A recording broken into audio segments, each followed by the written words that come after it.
पत्रकारिता आणि ज्याला आपण व्हायरल कंटेंट म्हणतो त्याच्यामध्ये निश्चित फरक करणं आवश्यक आहे. आपण अनेकांनी पाहिलं की सध्या जे युद्ध सुरू होतं इस्रायल, इराण आणि अमेरिकेमध्ये, आपण यूट्यूबला गेल्यानंतर जर 1000 जर आपण व्हिडिओ पाहिले तर मला खात्री आहे की 90% व्हिडिओ हे फेक आहे, चुकीचे आहे. आणि त्यामुळे सगळा गैरसमज होतोय. आवश्यक जर काही गोष्टीची असेल तर आज सत्य बातमी देण्याची आपल्या सगळ्यांना आवश्यकता आहे. मी या ठिकाणी येत असताना मला अनेक मित्र भेटले, अनेक पत्रकार भेटले. इधरचा अध्यक्ष जो आहे तोही म्हणाला की लोकमतमध्ये काम केलं. ते मला म्हणाले की लोकमत इतकं वाढलेलं आहे तेव्हा त्याच्या यशाचं काय कारण, काय यश कसं आहे. मी त्याला एकच म्हणालो की लोकाभिमुख पत्रकारिता करत असताना आम्ही केवळ बातम्या दिल्या नाही तर विकासाच्या प्रश्नावर सातत्याने पाठपुरावा केला. मला आठवतं की माझे वडील स्वातंत्र्य सेनानी जवाहरलालजी नरडा आम्हाला सांगायचे की वृत्तपत्र सुरू करत असताना कोणत्या तरी मोठ्या वृत्तपत्रातून माणसं आणू नको, त्यापेक्षा तू आपली टीम तयार कर, जी टीम धडपडणारी असेल, मेहनत करणारी असेल आणि आयुष्यात काहीतरी करण्याची त्याच्यामध्ये लालसा असेल.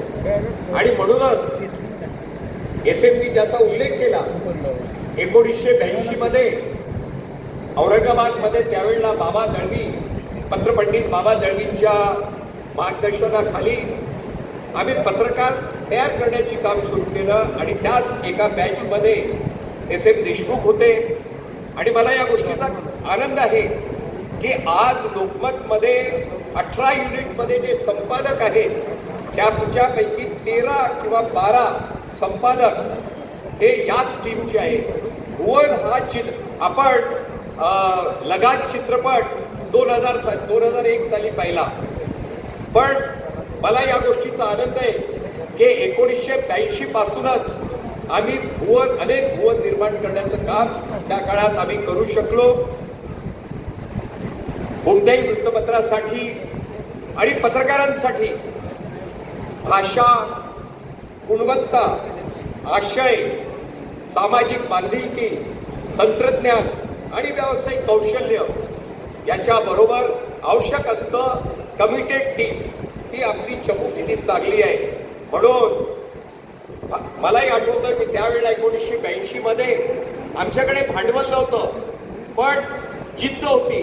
मालक कर्मचारी, आपण SM त्या ठिकाणी होता, मालक कर्मचारी ही संकल्पनाच आम्ही त्यावेळेला मोडीत काढली आणि जी टीम होती त्यांनी ते काम केलं. त्यावेळेचं वृत्तपत्र आणि आजच्या वृत्तपत्रात फरक आहे हे समजून घेतलं पाहिजे सगळ्या पत्रकारांनी. ज्या वेळेला पावा गाडगीळ साहेब लोकमतचे संपादक होते 1971, 72, 73 या काळामध्ये, त्यावेळेला अग्रलेख 3 कॉलम ते लिहायचे आणि साईड आर्टिकल इकॉनॉमिक्सवर सुद्धा ते 2 कॉलम 2.5 कॉलम लिहायचे. नंतरचा काळ बदलला. ज्यावेळेला 1982 ची गोष्ट आली तर प्रत्येक जण मॅगझिन विकत घेऊ शकत नव्हता आणि त्यामुळे बातम्या ज्ञान देतानाच परिपूर्ण वृत्तपत्र देण्याचं काम आपण त्या काळात सुरू केलं. जसं एक ताट असतं, त्या ताटात आपल्याला वरणी पाहिजे, भाजी पाहिजे, पोळी पाहिजे, कोशिंबिरी पाहिजे, लोणचे पाहिजे. त्याच पद्धतीने वृत्तपत्रामध्ये आपण लेख, अग्रलेख, बातम्या, त्या ठिकाणी चित्रपट, युवकांसाठी क्रीडा अशा गोष्टी आपण त्या काळात देऊ लागलो. पण आता काळ बदललेला. आता परत तुम्हाला आपलं वृत्तपत्र कसं असलं पाहिजे याचा विचार केला पाहिजे. कारण आमच्या इथे आम्ही तो काम केलेलं आहे. आता अग्रलेख 3 कॉलम जर आपण लिहिलं, आर्टिकल 2.5 कॉलम लिहिलं ते शक्य होणार नाही. एका पानावर 5 तरी आर्टिकल तुम्हाला निश्चित देणं आवश्यक आहे.